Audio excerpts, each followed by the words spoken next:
It's our phones, it's our devices. We love our devices. We want to spend as much time as we possibly can scrolling through social media, just absorbed in our phones, in our devices. That's what matters most to us as a family.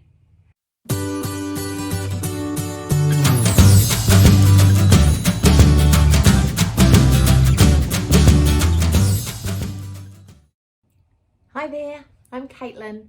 Welcome to Childwise Chatter, where you can learn to bring more conscious awareness to your role as a parent.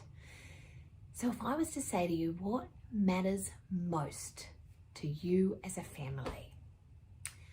I'm pretty sure you wouldn't say it's the money.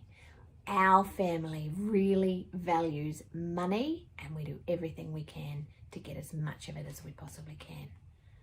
I don't think so. Maybe you're going to say, it's our phones, it's our devices. We love our devices. We want to spend as much time as we possibly can scrolling through social media, just absorbed in our phones, in our devices. That's what matters most to us as a family. Probably not. Or maybe it's the stuff. We want more stuff in our family. We don't have enough. We need more, and we've got to do whatever it takes to get it. I don't think you're going to say any of those things. So I think you're probably going to say something like, it's the relationships that we build in our family that matters most to us. It's the time we spend.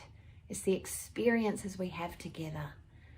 It's how we feel when we're with each other that matters most to us as a family.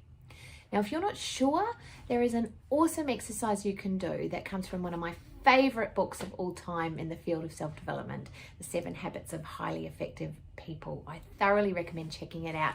From a parent's perspective, it is full of gold, but Steven has an awesome exercise in that, in his habit 2, which is begin with the end in mind, where he gets you to visualize your own funeral, and he gets you to think about, what are your family members going to say about you at that final farewell, that final celebration of your life?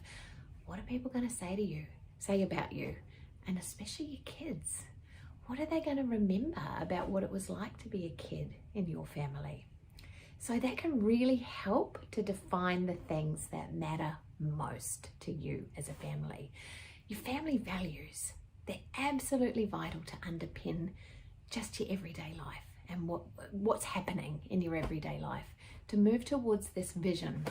So you want to create a vision for what you want your family life to look like. It might not be your current reality, but if you've got a clear vision of how you want things to be, you can start to take action to move towards it so that you know where you're going. Because if you don't know where you're going, there's no way you can know how to get there.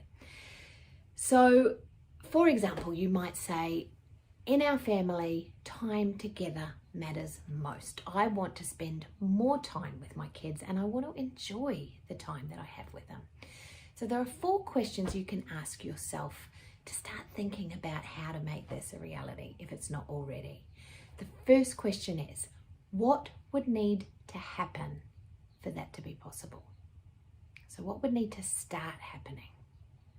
Have a think about that. Number 2, what would need to stop happening in order for that to be possible?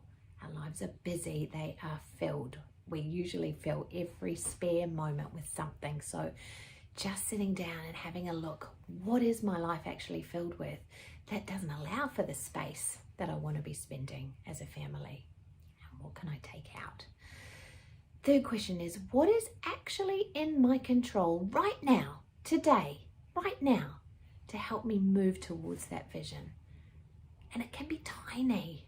It can be something as tiny as, okay, I'm going to actually cut down the time I'm spending scrolling through news or social media or whatever it is, because that's actually not moving me towards the vision that I want for my family, towards the end game that I've got in mind. Number 4 is, what could be the very first step? So every journey begins with the first step. If you can define what it is, just one little action you can take to move you towards this vision that you have for your family, take it. So the other question I have for you outside of these 4 is just to think about, what level of priority are you actually giving to your family relationships? We pay a lot of lip service to it. You know, yeah, I love my kids, they're my top priority.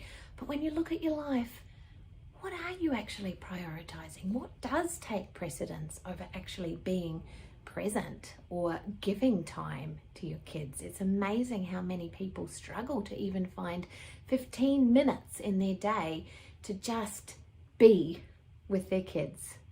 So if that's the case for you, what are you prioritizing above that? What's coming first in your life above that? What are you valuing more highly than this? And you know, it's never too late to start. Your kids might be older, they might already be in their teens. It's not too late, never too late to make these changes. It can be really confronting. It can be really you might feel a bit of guilt around what you have been prioritizing. So just notice that and use it as a motivation to start to change your daily actions, your daily choices, your daily priorities. So I hope this has been helpful. This is such a key part in really laying a foundation for the relationships that you want to create in your family and the vision that you have for your family. Okay, thanks for watching. I'll see you soon.